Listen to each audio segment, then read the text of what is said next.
Where did all the Inflation Reduction Act money go?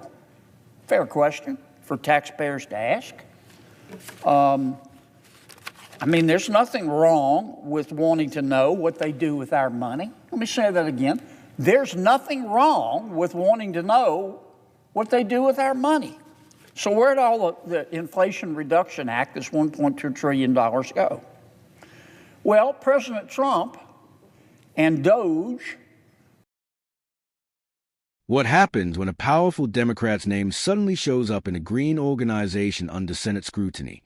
Senator John Kennedy wasn't buying the excuses, and he made that crystal clear. In a moment that left Washington uncomfortable, Kennedy connected the dots between taxpayer money, political insiders, and Stacey Abrams' involvement in a Georgia-based Green group. This exchange reveals exactly how deep the political web goes and why accountability matters now more than ever. Stay with us, because this is where things get explosive.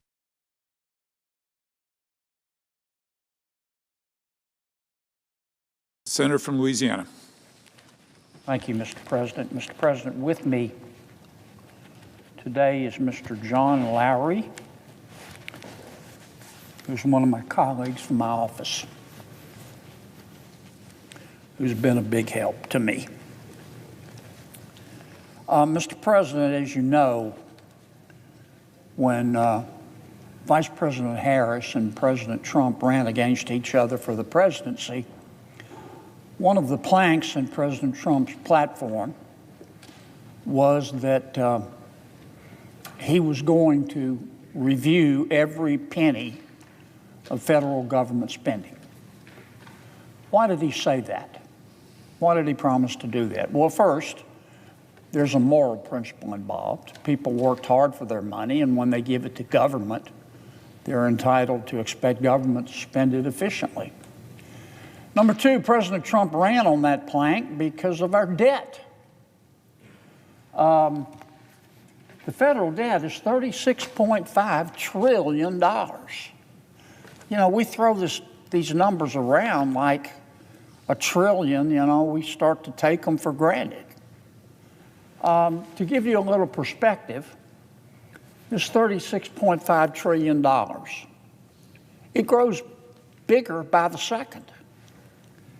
It's going to increase. If we just keep doing what we've been doing, it's going to increase $1 trillion every 100 days. If we just keep doing what we've been doing, it's going to increase $10 billion a day. Today, nothing changed. We added $10 billion in debt.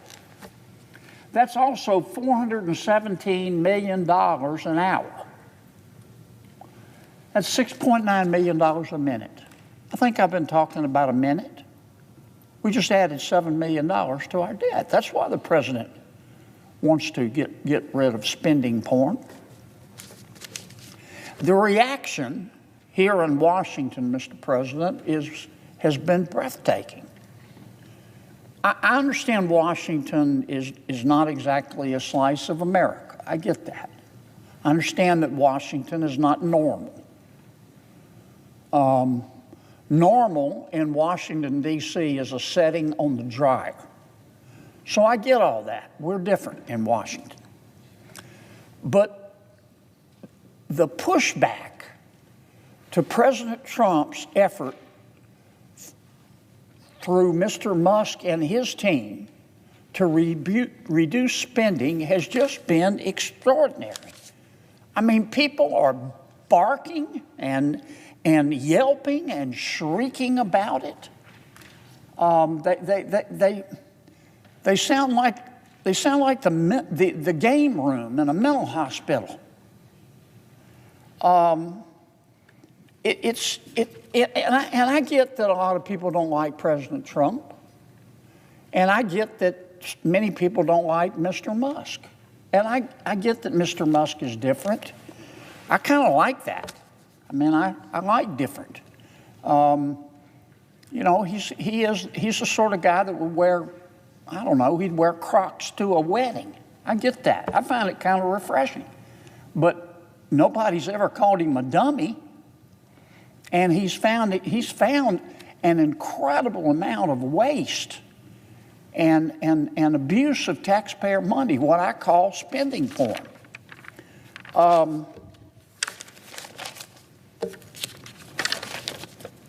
I'm not going to repeat everything I repeated or I said the first time we talked about this, but Mr. President, it seems to me to be once again extraordinary that people are mad at President Trump and Mr. Musk for the process they're using, but no, they're not mad about the money being wasted. I mean, Mr. Musk, whether you like him or not, he's found, for example, $7.9 million we spent to teach Sri Lankan journalists to avoid binary gendered language. He's found money that was given to an NGO to empower the LGBT community in Armenia. He found $1.5 million that we spent to rebuild the Cuban media ecosystem. $2.1 million to the BBC to strengthen the media ecosystem in Libya. $8.3 million spent for equity and inclusion education in Nepal. Does no one care about how the money was actually abused and wasted? Mr. President, it's not unusual for me to be disappointed for some things I see in Washington. And under the last administration, I have to admit, I was disappointed just about every single day. I'd almost gotten used to it. But last week, and this is what I want to talk about, Mr. President, I read a story. It was a story about the abuse of taxpayer money in the last administration. And it was so nauseating that it triggered my gag reflex. In April of 2024, not that long ago, the EPA under President Biden gave $2 billion in taxpayer money to an organization that had absolutely no experience, that was backed by a very prominent Democratic politician by the name of Ms. Stacey Abrams. Here's what happened. In 2022, as you know, Mr. President, President Biden and my Democratic colleagues passed the Inflation Reduction Act. Not a single Republican voted for it, not one, either in the House or the Senate.